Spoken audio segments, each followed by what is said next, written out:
Jordan Fisher from the Tech Center, and today we have a very interesting video.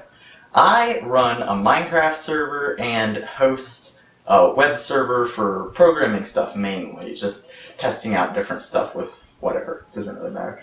And this is what I've been using for a while. This is a Optiplex 740. It was our family's old computer. It has an AMD Athlon 1640B, that's a 1-core processor. Until I upgraded the RAM, it had just 2 gigs of RAM. Now it has 4, which still isn't a lot. And, you know, it's pretty pathetic, okay? So that's what I've been using. It really wasn't cutting it. Then, my dad's company got him rather interested. Sent him this rather interesting and heavy package. This is an HP ProLeon DL380 G5. I think that's the right name. Yep, DL380 G5. This is one of his company's old servers that they sent him. It has dual Xeons. It has 64 gigs of RAM, and it had 10 or something 300 gig SAS drives. So that was going to be super amazing. And then we plugged it in, and it was louder than a vacuum. So clearly that was not going to work. So like I said, it had like 10 300 gig drives or whatever. He sold them all, and they were sold for about $200 on eBay. And so I got a few packages that have arrived. First package from Newegg. We're going to go ahead and open this guy up. So I'm just going to cut the tape right here and see what we have in here. A couple more steps. Alright, it's open. So we have random packing list, bubble wrap and more bubble wrap and more bubble wrap and more bubble wrap. Okay, so this is the Gigabyte B85M-DS3HA motherboard. Yeah, it's a very nice motherboard. Very similar to the one I have now, but of course it's an Intel motherboard. It does also have 4, you can't see it on here. There's 4 RAM slots, kind of hard to see. And it also has USB 3 headers, which is interesting. So, it's an LGA 1150 motherboard. What do you think I got in it? That's right, the best LGA 1150 budget CPU, the Intel Pentium G3258. Oh yeah, forgot to say, this motherboard was $50 on Newegg. It also had a $10 mail-in rebate, so it'll end up being $40. And like I was saying, the Intel Pentium G3258, one of the best budget CPUs on the market, just this and the Athlon X4 860K, you might remember me using in the Budget Beast if you've watched that. If you haven't, you can check out the Budget Beast unboxings and build log and everything up here in the top right hand corner. So yeah, those 2 processors are like the biggest competitors ever, which is why I wanted to get this one. First, because it has great single core performance, which is super necessary for Minecraft, which is a single core heavy game, even when it's a server. And also, I'm going to test them, so you guys can stay tuned. I'm going to test the Pentium G3258 versus the X4 860K. Because there's already like hundreds of videos on that, but I'm going to do my own version of it. So you guys can stay tuned for that. That's what I got from there. I have the Corsair CX430M. You may remember this power supply, also from the Budget Beast. It's a nice power supply. It's 430 watts, modular, very nice. And I also have another 8 gig stick of Crucial memory. So also very familiar from the Budget Beast. I'm using a lot of the same parts just because it worked. Well, it is working pretty well.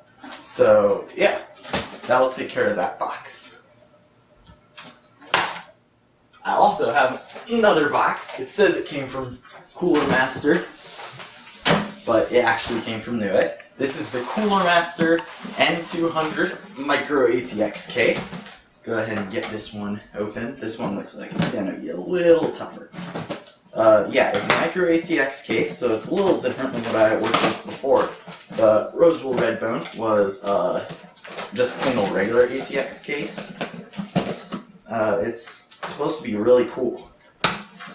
And it will tell us, at least partially, what the name of this server is going to be.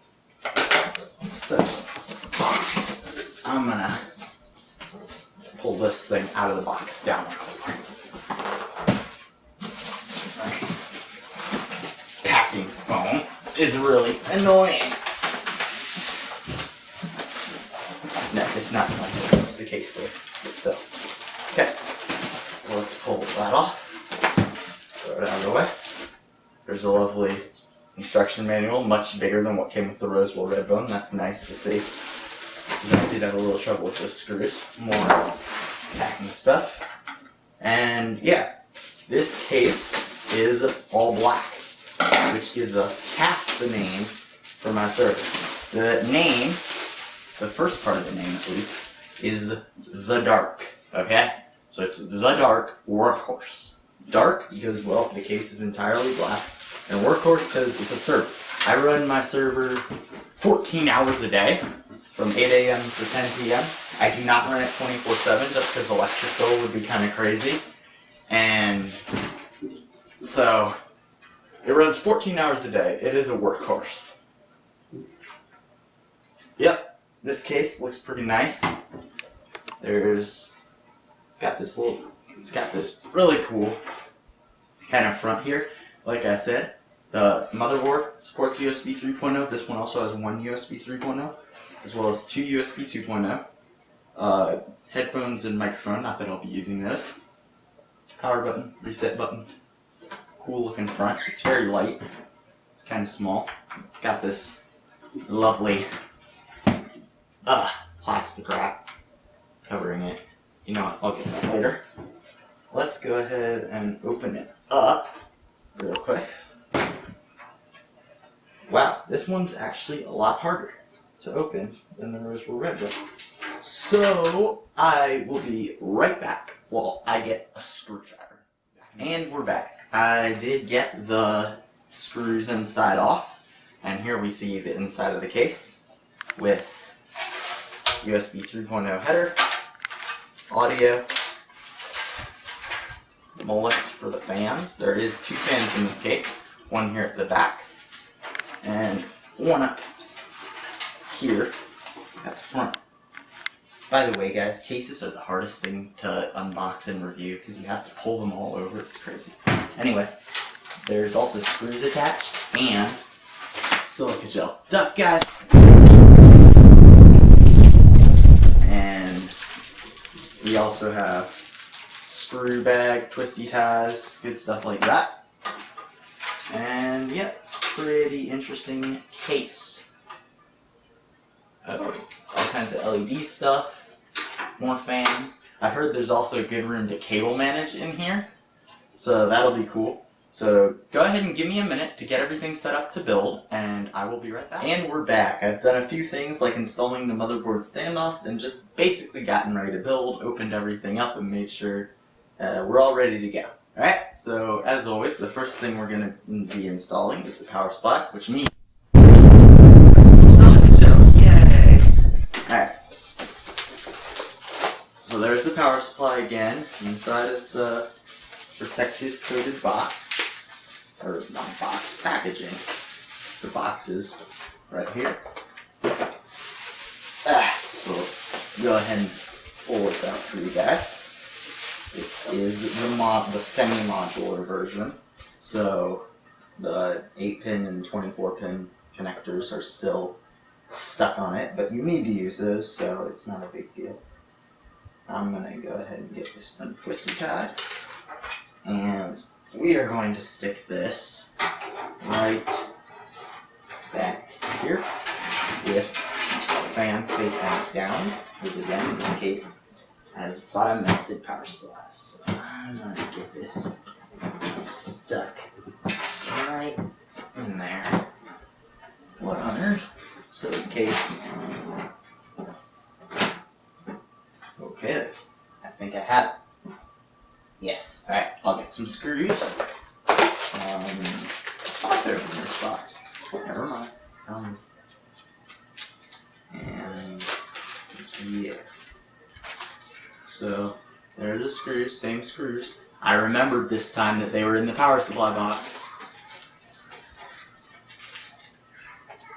I'll go ahead and get these screwed and we will be right. And we're back. I got the power supply installed. Took a little while because I dropped the screw, but I found it. So next we're going to do the power supply. Again, Gigabit B85M-DS3HA, $50, $10 rebate. By the way, the power supply was $50 with a $10 rebate, and the case was also $50 with a $20 rebate. The CPU was, I think it was $70, and the RAM was $34. It did go down in price since the last time I went, if you remember from that video. Alright, so I'm going to pull open this guy, and it's still in its electrostatic bag. Always touch something metal, like the case, before you pull it out. There we go. Nice thing about this motherboard, even though it's micro ATX, it has 4 RAM slots, which is kind of cool. I still did get just one 8 gig stick of RAM though. That way my server can have 32 gigs of RAM, because everyone knows Minecraft is a RAM hog. Especially Minecraft servers. IO shield, nothing fancy. Normal, regular IO shield.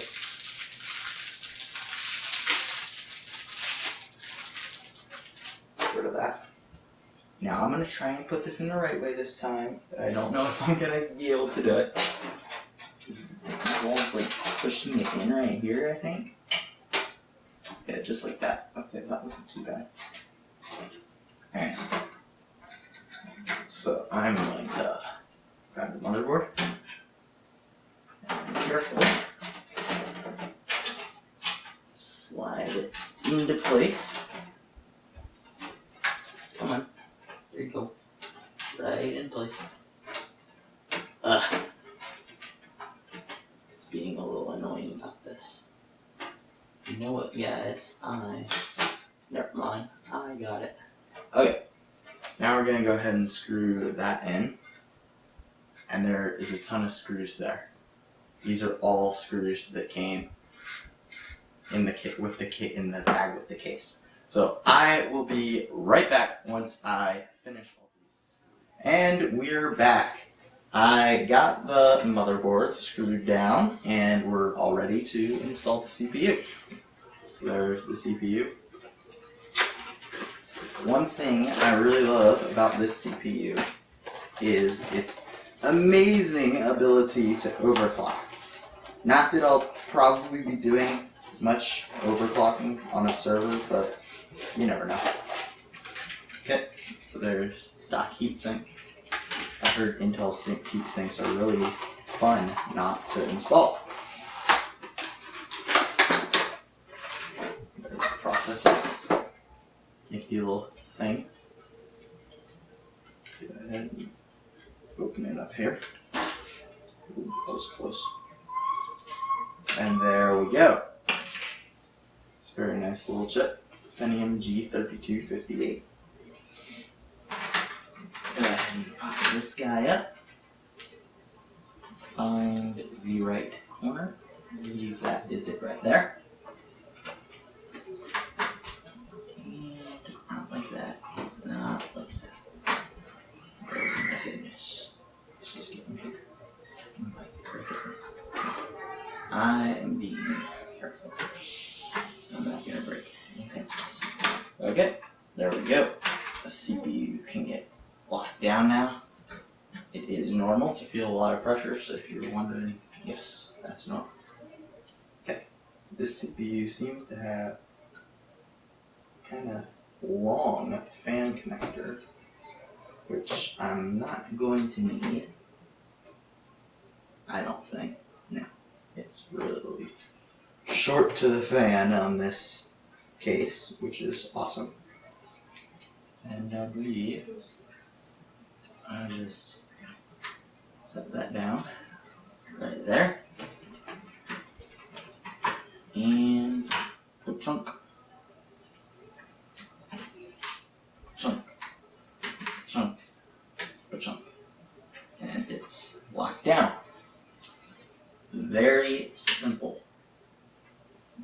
is actually much simpler than the 860K's heatsink to install.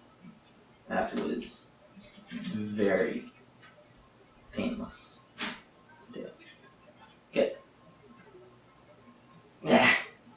Okay, just fixing up the cables a little bit. But there's time for that later. So, next up, we're going to do the RAM. Like I said, 1 8-gig stick crucial memory.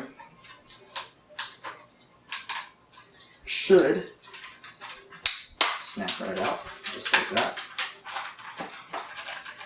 Come on. Okay, throw it all over the table. Great idea. Alright. I'm going to stick it in the first gray slot here. There's 2 gray slots and 2 black slots. If this were dual channel memory, you install them in the same color slot. But since this is not dual channel memory, it doesn't particularly matter. Just push down and then go side click back up. RAM done.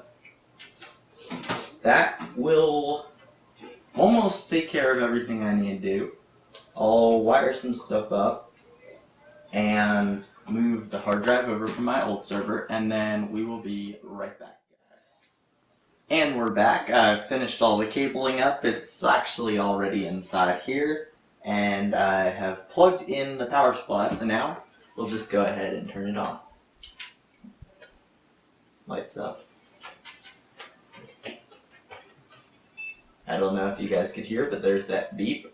That means it posted correctly, and I'm just going to turn it off because the hard drive I was using already has Ubuntu on it from my old server, so I don't want it booting up that right now. Alright, well, that's about it for now. If you guys like this video, don't forget to like, comment, and subscribe below, and also you can check out the MeanStack Basics series. If you don't know what that is, check it out. If you do know what it is, check it out. That'll be up here in the top right corner. So until next time, bye guys.